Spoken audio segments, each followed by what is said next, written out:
മലയാള സിനിമയിൽ മറ്റെല്ലാ സിനിമാ മേഖലയും പോലെ തന്നെ വലിയ സൂപ്പർ താരങ്ങളുണ്ട്.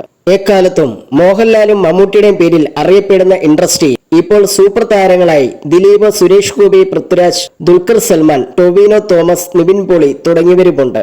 ഇവരെല്ലാം ഇപ്പോൾ വൺ ഹിറ്റുകൾ മലയാള സിനിമയ്ക്ക് സമ്മാനിക്കുന്നുമുണ്ട്. അതേസമയം വൺ ഹിറ്റുകൾ വരുന്നതിനോടൊപ്പം പല താരങ്ങളുടെയും പ്രതിഫലം വലിയ തോതിൽ ഉയരുന്നുണ്ട്. തമിഴ്, തെലുങ്ക്, ഹിന്ദി, കന്നഡ എന്നീ ഭാഷകളെ അപേക്ഷിച്ച് മലയാള സിനിമയിലെ നടീനടന്മാർക്ക് പ്രതിഫലം വളരെ കുറവാണ്. യുവതാരങ്ങൾ നിരവധി പേർ വലിയ ഹിറ്റുകളുമായി മത്സര രംഗത്തുണ്ടെങ്കിലും ഒന്നാം സ്ഥാനത്ത് ഇപ്പോഴും മോഹൻലാൽ തന്നെയാണ്. അടുത്തിടെയായി താരത്തിന് വലിയ ഹിറ്റുകളൊന്നും നൽകാൻ കഴിഞ്ഞിട്ടില്ല. മോശം ചിത്രങ്ങളുടെയും പ്രകടനത്തിന്റെയും പേരിൽ ഏറെ വിമർശനങ്ങളും മോഹൻലാൽ നേരിട്ടിരുന്നു. ആറാട്ട്, മോൺസ്റ്റാർ, എലോൺ, മരക്കാർ, അറബിക്കടലിന്റെ സിംഹം ഇതുപോലുള്ള ചിത്രങ്ങൾ ഏറെ വിമർശനങ്ങൾ നേരിട്ടിരുന്നു. നേര് മാത്രമാണ് വിജയം നേടിയത്. ഇങ്ങനെയൊക്കെയാണെങ്കിലും അതേസമയം മോഹൻലാൽ തന്നെയാണ് പ്രതിഫലത്തിന്റെ കാര്യത്തിൽ ഒന്നാം സ്ഥാനത്ത് നിൽക്കുന്നത്. 25 കോടി വരെയാണ് താരം പ്രതിഫലമായി വാങ്ങുന്നത്. IMDb റിപ്പോർട്ട് ചെയ്യുന്നു. മലയാളത്തിൽ 10 കോടിയിലധികവും അന്യഭാഷകളിൽ 25 കോടി വരെയാണ് മോഹൻലാൽ വാങ്ങുന്നത്. എമ്പുരാനിലൂടെ മോഹൻലാൽ ബോക്സ് ഓഫീസിലേക്ക് തിരിച്ചു വരുമെന്നാണ് പ്രതീക്ഷിക്കുന്നത്.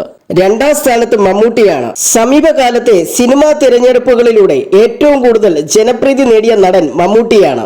നൻപകൽ നേരത്ത് മയക്കം, റോഷാക്ക്, കാതൽ, പുഴു, കണ്ണൂർ സ്ക്വാഡ്, ടർബോ പോലെയുള്ള ചിത്രങ്ങൾ വിജയം നേടിയിരുന്നു. കാതൽ രാജ്യാന്തര തലത്തിൽ വരെ ചർച്ച ചെയ്യപ്പെട്ടിരുന്നു. അതേസമയം 6 കോടി മുതൽ 20 കോടി വരെയാണ് മമ്മൂട്ടി പ്രതിഫലമായി വാങ്ങാറുള്ളത്. 8 കോടി വരെയാണ് മലയാള സിനിമയിൽ മമ്മൂട്ടിയുടെ പ്രതിഫലം. അന്യഭാഷ ചിത്രങ്ങളിലാണ് താരം കൂടുതൽ പ്രതിഫലം വാങ്ങാറുള്ളത്. അതേസമയം മൂന്നാം സ്ഥാനത്ത് പൃഥ്വിരാജ് സുകുമാരനാണ്. ഈ വർഷം ഏറ്റവും കൂടുതൽ കളക്ഷൻ നേടിയ നടനാണ് പൃഥ്വിരാജ്. ആടുജീവിതം, ഗുരുവായൂർ അമ്പലനടയിൽ എന്നീ ചിത്രങ്ങൾ വലിയ ഹിറ്റായി മാറി. 8 മുതൽ 10 കോടി വരെയാണ് പൃഥ്വിയുടെ പ്രതിഫലം. ദുൽഖർ സൽമാനാണ് 4-ാം സ്ഥാനത്ത്. 6 മുതൽ 10 കോടി വരെയാണ് പ്രതിഫലം. 5-ാം സ്ഥാനത്ത് ഫഹദ് ഫാസിലാണ്. 6 മുതൽ 10 കോടി വരെയാണ് ഫഹദും ഒരു സിനിമയ്ക്ക് വാങ്ങുന്നുണ്ട്. ദിലീപ് 5 മുതൽ 7 കോടി വരെയും, സുരേഷ് ഗോപി 3 മുതൽ 7 കോടി വരെയും, നിവിൻ പോളി 4 മുതൽ 6 കോടി വരെയും, ടൊവിനോ തോമസ് 3 മുതൽ 6 കോടി വരെയും, കുഞ്ചാക്കോ ബോബൻ 2 മുതൽ 3 കോടി വരെയുമാണ് പ്രതിഫലമായി വാങ്ങാറുള്ളത്.